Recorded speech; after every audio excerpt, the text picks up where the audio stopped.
एक मित्र ने पूछा है नीतू शर्मा जी ने कमेंट करके कि वास्तविक प्रेम क्या है, कृपया बताएं। और जिसे हम प्रेम समझते हैं वह तो एक प्रक्रिया है आकर्षण की, जो धीरे धीरे हमारे अवचेतन में पहुंच गई है और हम उसे प्यार समझते हैं। कृपया बताएं कैसे हम इसके पार पाएं और वास्तविक प्रेम को स्वीकार करें। वास्तविक प्रेम से पहले हम थोड़ा सा प्रेम शब्द पर ही विचार करते हैं और सभी मित्रों से निवेदन है कि वीडियो को एक तरह से अंत तक देखें, तभी बात साफ होगी। और मैं किसी चीज़ के या किसी के भी विरोध में नहीं बोल रहा हूँ, बल्कि मैं एक तरह से फैक्ट्स को क्लियर कर रहा हूँ, तथ्यों को साफ कर रहा हूँ। प्रेम का अर्थ है हम दूसरे को चाहते हैं, उसके लिए कुछ भी करने को तैयार हैं। और अगर हम ध्यान से देखें तो इस प्रेम शब्द का एक बहुत ही बड़ा विस्तार है और स्थिति अनुसार इसके अनेक एक तरह से नाम भी हैं, जैसे प्रेम, स्नेह, ममता, पारिवारिक प्रेम, मोह, पुत्र मोह, गुरु शिष्य का आध्यात्मिक प्रेम, देश प्रेम, जाति प्रेम, शुभाशीष, शुभकामनाएं, आशीर्वाद आदि आदि बहुत से शब्दों के द्वारा एक तरह से ये प्रयुक्त किया जाता है या कहो प्रकट किया जाता है। बात साफ है, हर जगह एक अलग ही तरह का संबंध है, लेकिन सबके लिए एक तरह से भावार्थ एक ही होता है इन सब शब्दों का, कि एक तरह से प्रेम का प्रदर्शन या कहो संप्रेषण। तो एक बात इससे साफ हो जाती है कि प्रेम शब्द में वास्तविकता एक तरह से कम और व्यवहारिक उपयोगिता ज़्यादा है, वरना तो प्रेम शब्द अकेला ही काफ़ी था प्रयोग करने के लिए। अब उन्होंने पूछा कि रियल लव क्या है, तो उसकी सीधी सी परिभाषा है जहाँ प्रेम के लिए मन का उपयोग नहीं किया जा रहा है, सीधा एक आत्मा आकर्षण है, एक तरह से एक रैपर्ट है दोनों के बीच। और इस तरह के प्रेम की एक तरह से दो ही जगह संभावना है ज़्यादातर, या तो पशुओं के साथ प्रेम में, जो हमारे पालतू पशु होते हैं एक तरह से, जिसकी कि आपने ने को कहानियाँ सुनी भी होंगी दुनिया में, घोड़ों की, कुत्तों की, औरों की, जिन्होंने अपने मालिकों के लिए जान दे दी, बहुत कुछ किया, लेकिन उनका प्रेम एक तरह से पूरा पाया गया। और दूसरी तरफ बुद्धों के साथ प्रेम में, क्योंकि यहाँ भी कोई सोच विचार नहीं है मन का, ये मन के पार गए हुए व्यक्ति हैं। और इन दोनों जगह पर पूरी तरह ईमानदारी है, प्रेम है तो है, नहीं है तो नहीं है, और नहीं में भी कोई एक तरह से प्रेम जैसा नहीं है। वहाँ भी मैत्री भाव फिर भी पूरा का पूरा है, एक तरह से सहानुभूति वहाँ पर भी पूरी है। और वास्तविक प्रेम का असली आधार एक तरह से बिना भी किसी शर्त का प्रेम, देने का भाव रखने वाला प्रेम, दूसरे का भला चाहने वाला प्रेम। और ये एक तरह से दोनों कैटेगरी जो होती हैं, एक तरह से पशु जगत या उससे मिलते जुलते कुछ सीधे साधे लोग, मनुष्य, एक तो ये होते हैं और एक दूसरे होते हैं एक तरह से मन के पार गए व्यक्ति। इन दोनों में एक तरह से पाया जाता है। और ये दोनों ही तरह की कैटेगरीज एक तरह से सीधे अस्तित्व के द्वारा ही निर्देशित जीवन जीते हैं और उससे पूरी तरह एक तरह से सचेतन रूप से जुड़े हुए हैं, और बीच में कोई मन का कोई जोड़ घटा, कोई कैलकुलेशन नहीं है। और बाकी बीच की जनसंख्या में तो एक तरह से अपवाद स्वरूप ही सच्चा प्रेम हमें मिलता है, क्योंकि वहाँ तो मन का पूरी तरह बोलबाला है। तो ये तो हुई एक तरह से वास्तविक प्रेम की बात। अब आप सोच रहे होंगे कि यह जो सारे संसार में प्रेम की बातें हो रही हैं चारों तरफ, फिर यह क्या है? सभी गुरु प्रेम का पाठ पढ़ा रहे हैं, सभी धर्म प्रेम का पाठ पढ़ा रहे हैं, चारों तरफ एक तरह से प्रेम का प्रदर्शन भी पूरा चल रहा है, बातें भी हो रही हैं, और आई लव यू जैसा जो एक तरह से वाक्य ये भी सबसे ज़्यादा प्रयोग में आ रहा है। तो सच में सब ये क्या है? ये सब एक तरह से अपनी ज़रूरतों व इच्छाओं को पूरा करने के लिए एक बड़े स्तर पर एक अनिवार्य व्यवहारिक कार्यक्रम है सभी का, और इसकी सभी को ज़रूरत है। और मैं इसके ज़रा भी विरोध में नहीं हूँ, क्योंकि यही हमारे एनलाइटनमेंट के विकास के लिए प्रशिक्षण जो होता है या लर्निंग का जो हिस्सा होता है, एक तरह से उस टाइम का लर्निंग पीरियड का एक तरह से ये अनिवार्य हिस्सा है। हम सब कुछ अपने संबंधों के द्वारा ही सीखते हैं, गलतियां कर करके ही सीखते हैं, बार बार तनाव से गुजर गुजर कर ही सीखते हैं। और तब हमें पता चलता है कि मेरा तो इसमें कुछ भी वश नहीं है। मैं फिर भी जब परिस्थितियां आती हैं एक तरह से जिनमें ज़रूरत पड़ती है होश की या बुद्धि की, मैं वहाँ फिर बहक जाता हूँ, फिर वही हो जाता है जो होना होता है। तो हमें साफ इनमें से गुजर कर पता चलता है कि मैं तो एक तरह से एक आदतों का एक तरह से समूह हूँ। और जैसा कि विद्वानों ने हमेशा कहा भी है कि man is a bundle of habits. और मैं ये सब चीज़ें अपने जीवन से गुजर कर भी कह रहा हूँ, मात्र कहीं इधर उधर से सुनने से नहीं, क्योंकि मैं एक तरह से भावुक व्यक्ति रहा हूँ लंबे समय तक, बहुत तनाव से गुजरा हूँ और मैंने उन सब से गुजर कर ही एक तरह से ये चीज़ें सीखी हैं। और यह बातें एक तरह से साफ साफ जान लेना ही, इस तरह की बातें हमारे विकास का एक तरह से असली आधार होता है, जो कि हम इस जागरण की यात्रा में हमारे लिए ज़रूरी होता है।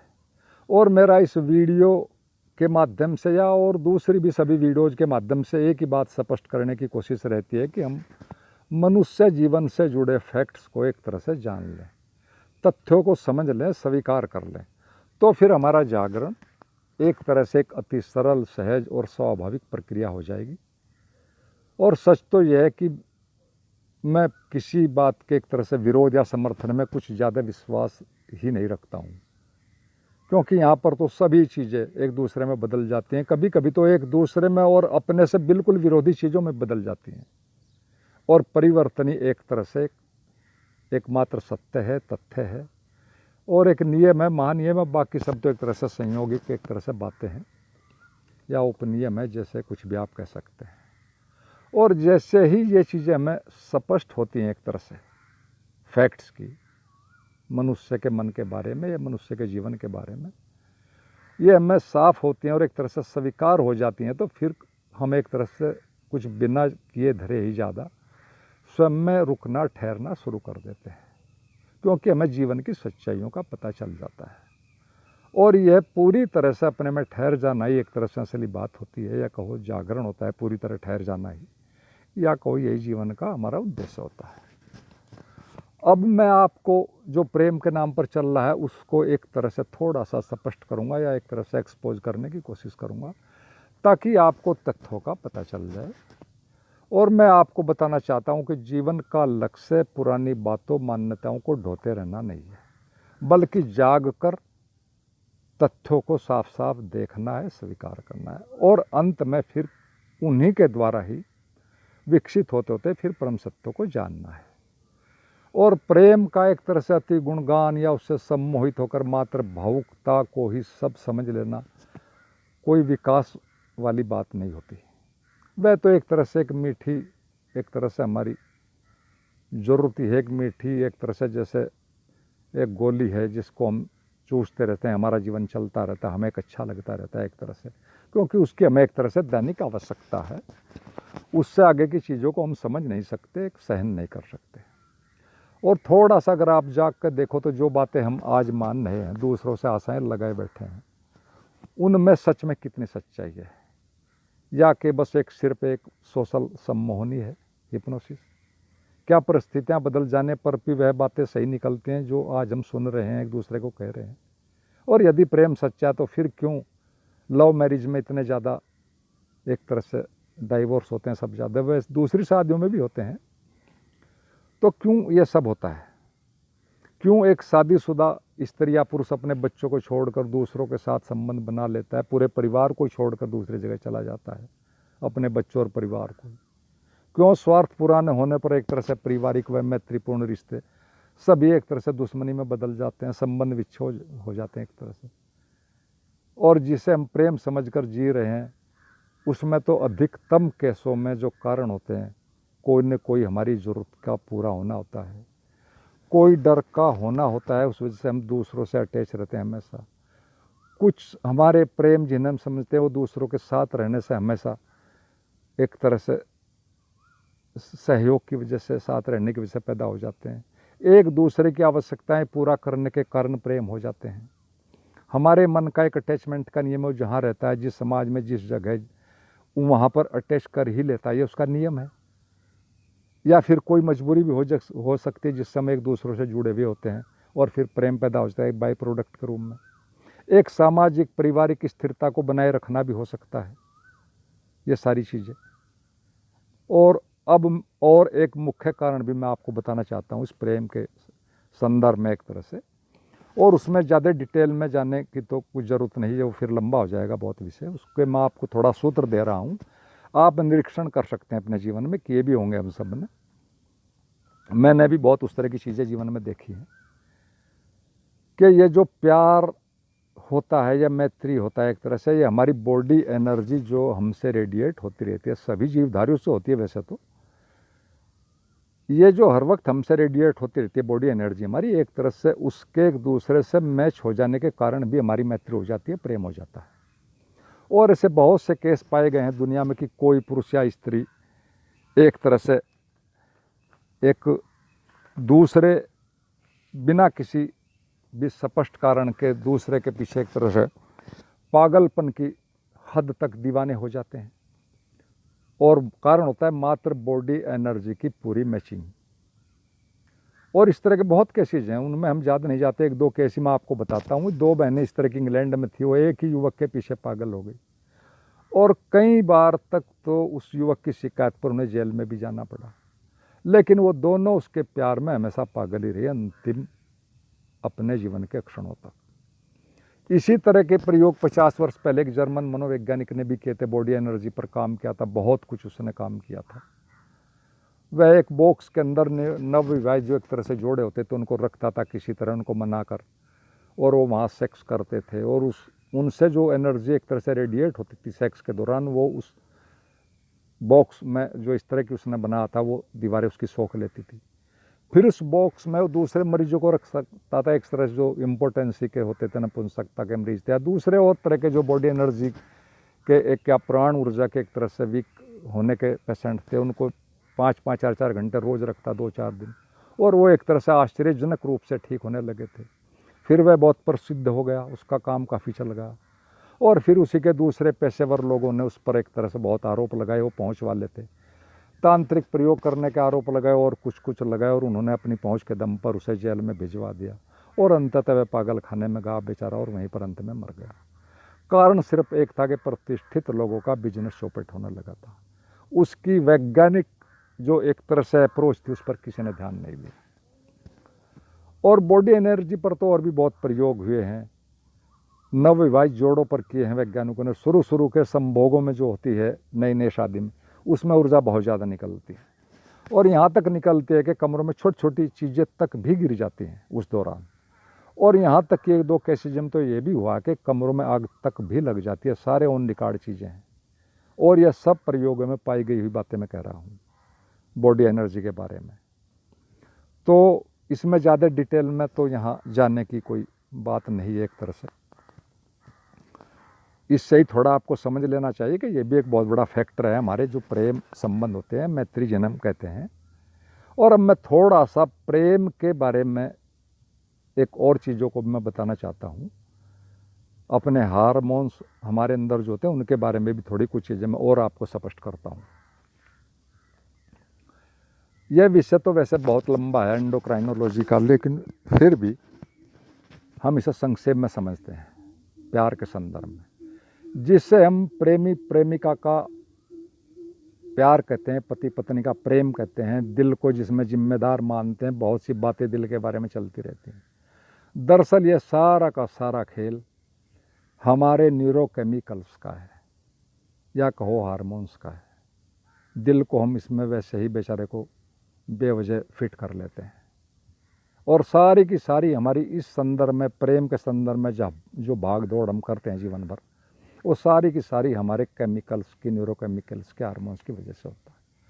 और ये सारी प्रेम की प्रक्रिया जो है एक तरह से वहीं से शुरू होती है।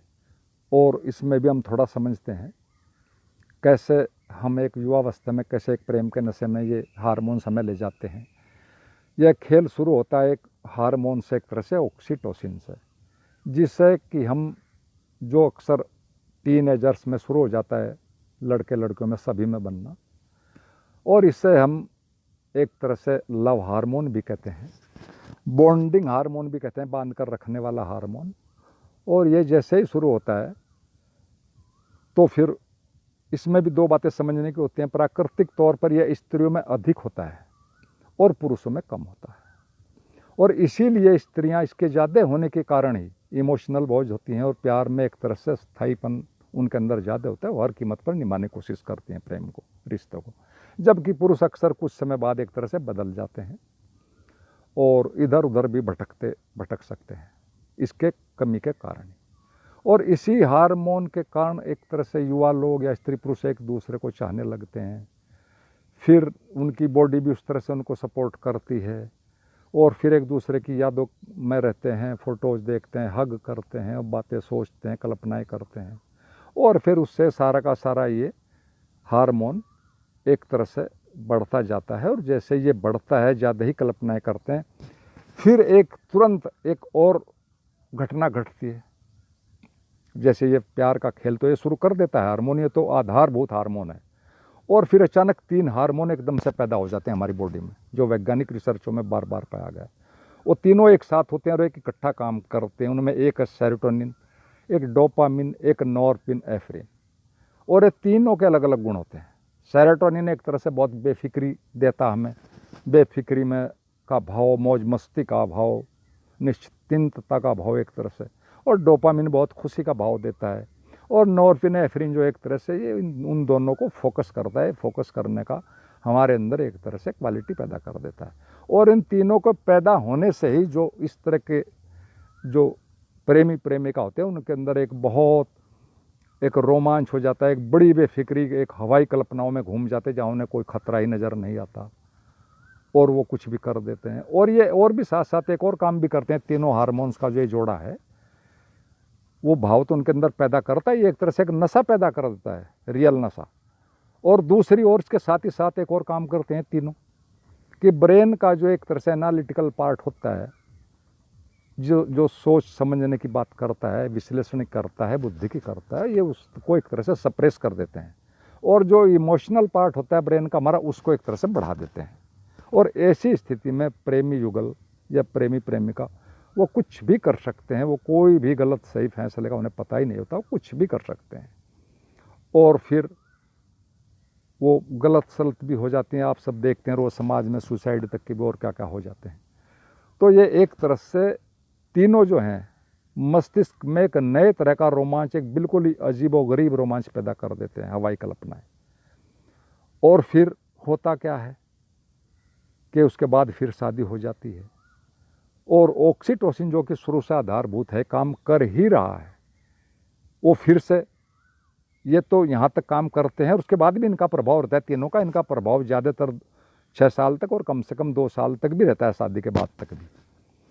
तो फिर जैसे ही शादी हो जाती है उसके बाद फिर एक और मज़े की बात आती है कि जैसे ही स्त्री प्रेग्नेंट होती है, वहाँ तक तो इन तीनों का कुछ रोल रहता ही है, लेकिन उसके बाद फिर इन तीनों का रोल एक तरह से गायब हो जाता है, और ऑक्सीटोसिन का ही जो आधारभूत हमारा लव हार्मोन है, बॉन्डिंग हार्मोन है, वो एक तरह से पूरी तरह से प्रभावी हो जाता है। और उसका जैसे ही असर आता है, उसी की वजह से ही फिर माँ बच्चे को अंदर एक तरह से पालना पोसना, उसकी वजह से सब कष्ट सहना, फिर पैदा करना, फिर उसको फीडिंग कराना दूध का, और फिर पुरुष भी एक तरह से इसी हार्मोन की वजह से उन दोनों से की देखभाल करना, भावुकताओं में बहना, जिम्मेदारी महसूस करना, और बाद में बच्चे को प्यार करना, ये सारा का सारा फिर उनके देखभाल सिर्फ सारा का सारा उस ऑक्सीटोसिन के बढ़ जाने की वजह से ही होता है। लेकिन यहाँ पर भी एक बात होती है, स्त्री तो पूरी तरह से इसमें मशगूल हो जाती है, लेकिन पुरुष जो है, क्योंकि उसके अंदर ये हार्मोन कम होता है, और बच्चा होने के बाद भी उसके ब्रेन में जो एक पहले एक तरह से एक नशा हो गया था उन तीनों हार्मोन की वजह से, वो कहीं ना कहीं वहाँ पर प्रिंट रहता है। वो उसी झलक को, उसी भावनात्मक स्थिति को, उसी रोमांच को दोबारा पाने के लिए भी फिर इधर उधर भटक सकता है 2 साल तक या अधिकतम 6 साल तक। और इस तरह कभी नहीं समझ पाती कि पुरुष इस तरह क्यों भागते हैं बाहर। हालांकि वो कोई अपने परिवार को कष्ट भी नहीं देना चाहते, छोड़ना भी नहीं चाहते, बिखरने देना भी नहीं चाहते, लेकिन वो उसी रोमांच को दोबारा पाने के लिए फिर भी बहक सकते हैं। अधिकतम 6 साल तक। और उसके बाद फिर धीरे धीरे वो 2 साल के बाद 3 के बाद फिर वो सेट हो जाते हैं और वो नशे वाला चक्कर धीरे धीरे फिर ख़त्म हो जाता है। और वही हार्मोन जो कि आधारभूत हार्मोन दोनों का है ही, वो चलता रहता है। फिर वो वही हार्मोन बढ़ते बढ़ते फिर एक तरह से उसमें कुछ और क्वालिटीज आती हैं। अभी तक तो लव हार्मोन था, बॉन्डिंग हार्मोन था, अब वो केयरिंग हार्मोन भी बन जाता है, यानी देख रेख, एक तरह से अपने परिवार की रखवाली करने के भाव भी दोनों के अंदर पति पत्नी के पैदा हो जाते हैं। और फिर वो पूरी तरह परिवार को देखने में, उसकी सुरक्षा में, उसकी इंतज़ाम करने में, सभी चीज़ों में फिर वो पूरी तरह से लग जाते हैं। और अब केयरिंग हार्मोन बनने से ही सुरक्षा में लग जाता है। फिर पति भी फिर वो पहले वाली बातें सब भूल जाता है, आई लव यू वाली, और पत्नी को जो तोहफे देने वाली थी, फूल देने वाली, सब बातें चली जाती हैं। और फिर उनकी जगह केयरिंग हार्मोन के गुण आ जाते हैं और फिर वो फूल की जगह सब्जी लाने लगता है, कपड़े लाने लगता है, बेचारा कुर्सी लाने लगता है, और फिर इसी चीज़ में केयरिंग में जुटा रहता है। और सच में तो एक केयरिंग हार्मोन भी नहीं रहता, फिर वहाँ केयरिंग हार्मोन से भी एक तरह से गधा हार्मोन बन जाता है। और फिर जीवन भर आदमी सामान ढोता ही रहता है, इधर से उधर, उधर से इधर, संबंधों को ढोता रहता है, कभी सामान को, कभी लड़ाई झगड़े को, कभी तनाव को, और पूरा जीवन भर इसी हार्मोन के चक्कर में वो फिर चलता रहता है। और भी बहुत बातें इस हार्मोन के बारे में, उनके बारे में मैं यहाँ भी थोड़ा ज़्यादा नहीं कहना चाहता, वीडियो बहुत लंबी हो जाएगी। मैंने जो सिर्फ प्रेम के संबंध में ही बताना था वो काफ़ी बता दिया। सच में तो ये पूरा का पूरा जीवन ही केमिकल्स का खेल है। और ये जो हमारे सारे एक तरह से संबंध है, सब पूरा जीवन बायोलॉजी और केमिस्ट्री का एक तरह से मिश्रित खेल है।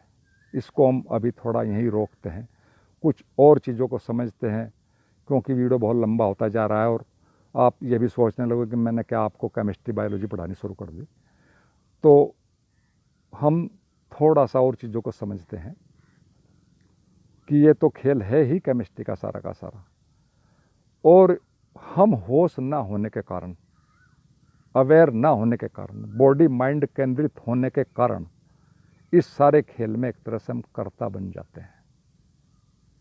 हम समझने लगते कि हम कर रहे हैं, जबकि सारी धर्म की यात्रा होश बढ़ाने का खेल है, फैक्ट्स को जानने का खेल है, हर स्तर के फैक्ट्स को, जीवन के सभी फैक्ट्स को जानने का खेल है। और होश के बढ़ने से ही बुद्धि तत्व एक बाई प्रोडक्ट के रूप में आ ही जाता है। और ध्यान रखना, जो बुद्धि होश बढ़ने के कारण आती है वही असली बुद्धि या प्रज्ञा कहलाती है। लेकिन हम तो ज़्यादातर पढ़े लिखे लोगों को बुद्धिमान समझ लेते हैं। वहाँ तो बुद्धि के होने के चांस ही बहुत कम होते हैं। वहाँ तो सिर्फ ब्रेन रूपी कंप्यूटर में जो ज़्यादा से ज़्यादा डेटाज भर लेता है वही सफल बुद्धिमान माना जाता है, वही परीक्षाएं पास करता है। और ये सभी सारे डेटाज एक ही विषय से संबंधित होते हैं, जबकि असली प्रज्ञा तो सारे जीवन के संदर्भ में एक कंप्लीट ऑब्जर्वेशन, संपूर्ण निरीक्षण, चिंतन, मनन के द्वारा जो हम पूरा निर्णय लेते हैं सारे जीवन के संदर्भ में, वही असली बात होती है, वही असली बुद्धिमत्ता प्रज्ञा होती है। और जहाँ तक वास्तविक प्रेम की बातें हैं, वह तो या तो प्राकृतिक जीवन जहाँ होश बहुत कम है वहाँ मिलेगा, वहाँ कोई सोच विचार ही नहीं है, या फिर पूरी होश के बाद आएगा सच में। और वहाँ भी हम प्रेम उसको कहता ही रहे, लेकिन सच में वह एक तरह से करुणा ही होती है। और प्रेम शब्द की आड़ में एक तरह से बहुत चीज़ें, हमारा मन हमें बहुत बातें मान लेता है, बहुत तरह से कहीं कहीं ढंगों से धोखा देता रहता है, लेकिन हम समझ नहीं पाते। और इस शब्द से इतने सम्मोहित हो जाते हैं जीवन भर प्रेम प्रेम सुनते सुनते, देखते देखते, कि हम एक स्वच्छंदता वाले जीवन को ही प्रेम पूर्ण जीवन समझ लेते हैं। जबकि वहाँ एक तरह का बस एक स्वतंत्र होने का आनंद है, उसमें सच में कोई विकसित जागरण जैसा कुछ नहीं होता। बस वहाँ एक स्वतंत्रता है, पारिवारिक सामाजिक बंधन नहीं है, और उन्हें हम समझ लेते हैं कि हमने बहुत कुछ मिलेगा, क्योंकि उसमें आनंद आता है, लेकिन वो स्वतंत्रता की वजह से आता है, वो कोई जागरण की वजह से नहीं आता। तो अगर प्रेम की पहचान ही जाननी है, जितनी कि हम ज़्यादातर बातें करते हैं, तो फिर हम पढ़ते भी हैं, फिर हमें कबीर के 2.5 अक्षर वाले प्रेम को भी तो थोड़ा समझना होगा ना, रविदास के प्रेम को भी थोड़ा सा समझना होगा ना। अब ये लोग जीवन भर गरीबी में जिए, कर्ज में रहे हमेशा, और कभी भी उन्हें अपने जीवन में कोई सम्मान नहीं मिला, बाद में चाहे उन्हें कुछ भी मिला हो, लेकिन उन्होंने कभी भी दूसरों की निस्वार्थ सेवा करनी छोड़ी ही नहीं। वो अपने आप में एक मिसाल हैं। वो किस तरह अपने प्रेम को उन्होंने बनाए रखा, चाहे कुछ भी हुआ, किस तरह लोगों को प्रेम देते रहे, खाना खिलाते रहे, क्या क्या करते रहे, अपनी चीज़ें देते रहे बिना पैसे लिए, और कितनी मुसीबतें उन्होंने झेली। ये इतना पागलपन कौन झेल सकता है? असली प्रेम तो ये है। अगर कोई से कर सकता है तो फिर समझ ले कि हाँ कुछ है मुझ में प्रेम की बातें, वरना तो फिर सारा केमिकल्स का खेल है। मैंने ऐसे स्वामी को देखा है बहुत से को, जो सिर्फ और सिर्फ प्रेम की बातें कर रहे हैं, बहुत जोरों शोरों से कर रहे हैं, बहुत पैसे वाले हैं, लेकिन एक तरह से शुद्धतम बिजनेसमैन है। अजीब अजीब तर्क देते हैं बातों में, और बात सिर्फ कुल इतने है कि प्रेम सिर्फ शब्दों तक ही है। मैं तो सिर्फ इतना ही कहता हूँ कि यदि वास्तविक प्रेम को जानना चाहते हो तो जागरण को घटित होने दो, होश को पूर्ण होने दो, और इसके लिए ज़रूरी है कि जीवन के अधिकाधिक तथ्यों को जान लो, समझ लो, स्वीकार कर लो। यही आधारभूत बातें हैं। अपना ज्ञान ही जागरण में सहायक होता है। पुरानी बातें ढोने से या तर्क वितर्क से कुछ भी नहीं होने वाला है। मन हमेशा सभी तर्कों को अपने पक्ष में ही घुमा फिरा कर प्रयोग कर ही लेता है, और हमें पता भी नहीं चलता। और एक बात को साफ साफ जान लो कि जब इंद्रियों के द्वारा, मन के द्वारा इतना सुख मिलता है, जो कि सिर्फ मेरे होने के कारण ही क्रियाशील हैं, बॉडी एंड माइंड दोनों, उनका अपने में सच में कुछ वजूद नहीं है, और मैं उनके अंदर बह रहा हूँ, टुकड़ों टुकड़ों में होकर बह रहा हूँ, तब भी इतना आनंद मुझे मिल रहा है। यदि मैं उनमें बहना छोड़कर अपने में ही रुक जाऊँ, ठहर जाऊँ, तो कितना आनंद प्रकट होगा, ये तो सिर्फ हम कल्पना से भी समझ सकते हैं। जब बेहोशी में इतना आनंद है तो होश में कितना आनंद होगा। तो मित्रों, मैंने जो कहना था कह दिया। आशा है कि मित्र के प्रश्न के उत्तर कुछ स्पष्ट हुए होंगे। अच्छा लगे तो इसको लाइक, शेयर, सब्सक्राइब करना, और अंत में आप सभी मित्रों को मेरा प्रणाम।